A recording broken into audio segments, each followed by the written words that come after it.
அன்பு நேயர்களே, ஈரானின் ஒரு அவசர செய்தியாக ஒரு பிரேக்கிங் நியூஸாக கொண்டு வந்திருக்கின்றோம். தற்பொழுது நடைபெற்ற செய்தியாக அமெரிக்கா ஈரான் பதட்டம் அதிகரித்து வருகின்ற நிலையில் ஈரான் வளைகுடா நகரில் ஒரு கட்டிடத்தில் வெடிப்பு ஏற்பட்டதாக தகவல் வெளியாகிருக்கிறது. காரணமும் தெரியவில்லை. இது ஒரு அவசர செய்தியாகத்தான் வளைகுடா முழுவதும் பரவி இருக்கின்றது. பந்தர் அப்பாஸில் உள்ள 8 மாடி கட்டிடத்தில் வெடிப்பு ஏற்பட்டது. வளைகுடா கடற்கரையில் உள்ள ஈரானிய நகரமான பந்தர் அப்பாஸில் உள்ள ஒரு கட்டிடத்தில் சனிக்கிழமையான இன்று மாலை நிகழ்ந்ததாக தான் அந்த செய்தி வெளியாகிருக்கின்றது. இருப்பினும் குண்டுவெடிப்புக்கான காரணம் இன்னும் தெரியவில்லை. அது சில பல பை மிஸ்டேக்காக இருக்கலாம், அல்லது ஒரு சிறிய தாக்குதல் முயற்சியாகவும் இருக்கலாம். எதுவானாலும் செய்தி காலை தான் பார்க்கலாம்.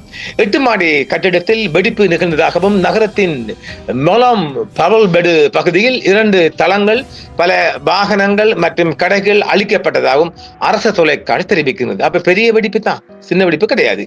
மீட்பு மற்றும் தீயணைப்பு குழுக்கள் உதவி வழங்க சம்பவம் நடைபெற்ற இடத்திற்கு விரைந்திருக்கின்றது.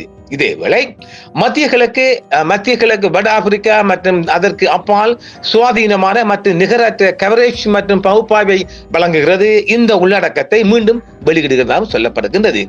ஈரானிய ஆயுத படைகள் மிகுந்த எச்சரிக்கையுடன் உள்ளதாகவே தெஹ்ரான் தற்பொழுது இந்த குண்டுவெடிப்புக்கு பின்னர் ஒரு செய்தியாக வெளியிட்டிருக்கின்றது.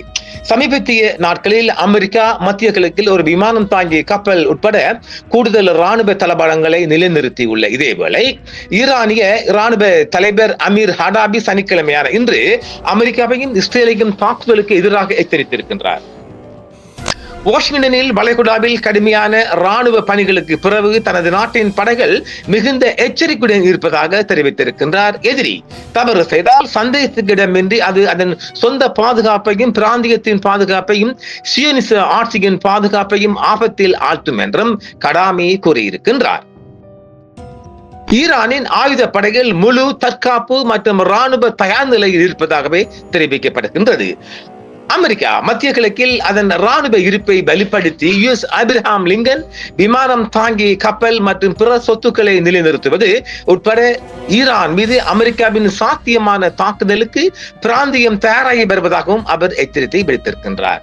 இந்த வார தொடக்கத்தில் அமெரிக்க டொனால்ட் ட்ரம்ப் இஸ்லாமிய குடியரசை நோக்கி பாரிய கப்பல் ஒன்று வருவதாகவே ஏற்கனவே சொல்லி வந்த நிலையில் இந்த எச்சரிக்கைகளும் அவதானிப்புகளும் தொடர்ச்சியாகவே வந்த வண்ணம் இருக்கின்றது.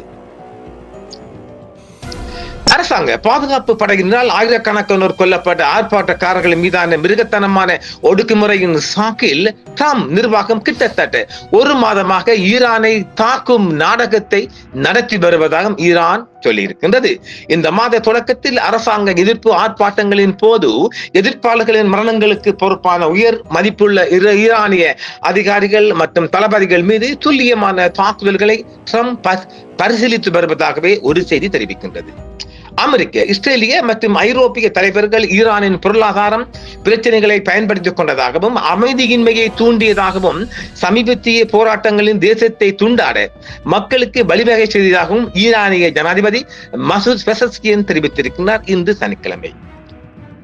ஈரானில் தற்போது பணவீக்கம் மற்றும் அதிகரித்து வரும் வாழ்க்கை செலவுகளால் குறைக்கப்பட்ட பொருளாதார நெருக்கடியின் மத்தியில் டிசம்பர் மாத இறுதியில் விடுத்த 2 வார நாடு தழுவிய போராட்டங்கள் அதிகாரிகளின் கொடிய ஒடுக்குமுறையை தொடர்ந்திருப்பதாக அமெரிக்கா செய்திகள் தெரிவிக்கின்றது. இதேவேளை துருக்கி, ஐக்கிய அரபு எமிரேட்ஸ் மற்றும் சவுதி அரேபியா போன்ற பிராந்திய நட்பு நாடுகள் அமெரிக்காவிற்கும் ஈரானுக்கும் இடையிலான ராணுவ மோதலை தடுக்க ராஜதந்திர முயற்சிகளை தொடர்ந்து செய்து வருவதாகவே வளைகுடா செய்தி ஒன்று தெரிவிக்கின்றது. புதுப்பிக்கப்பட்ட பேச்சுவார்த்தைகளுக்கான முன் நிபந்தனையாக தெஹ்ரான் தனது பாலிஸ்டிக் ஏவுகணை திட்டத்தை நிறுத்த வேண்டும் என்று வாஷிங்டன் தொடர்ச்சியாக கோருகிறது. ஈரான் அந்த கோரிக்கை நிராகரித்து வருகின்றது.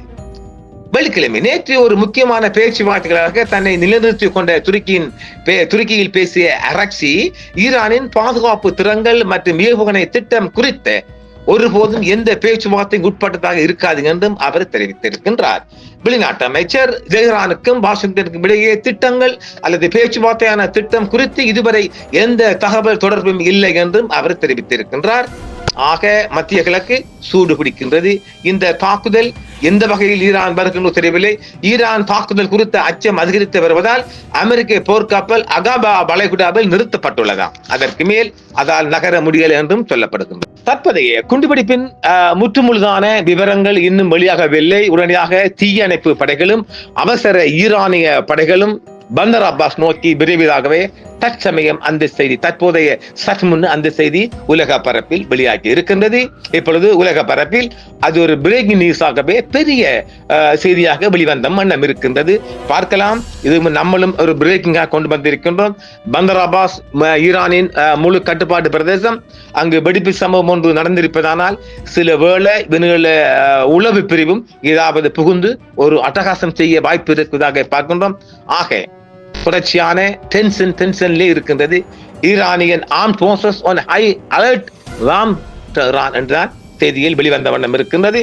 ஹை அலர்ட் இருக்கிறாங்களாம். பார்க்கலாம். அடுத்து ஒவ்வொரு நிமிடமும் இப்படியான நிலைகள் வருகின்றது. ஒவ்வொரு நிமிடங்களும் ஒரு பயங்கரவாத ஒரு பயங்கர நிமிடமாகவே கணிக்க வேண்டியிருக்கும். பார்ப்போம் மற்றொரு காணொளியில். நன்றி. என்றும் உங்களுடன் சன்ரைஸ் இந்தியா டிவி சப்ஸ்கிரைப் பண்ணுங்கள், பெல் பட்டனையும் கிளிக் செய்யுங்கள். உங்கள் ஆதரவே எங்கள் சேவை. ஆதரவு தாருங்கள், அரவணைப்போம். மறக்காம சர்ப்ரைஸ் பண்ணுங்க. தேங்க்யூ.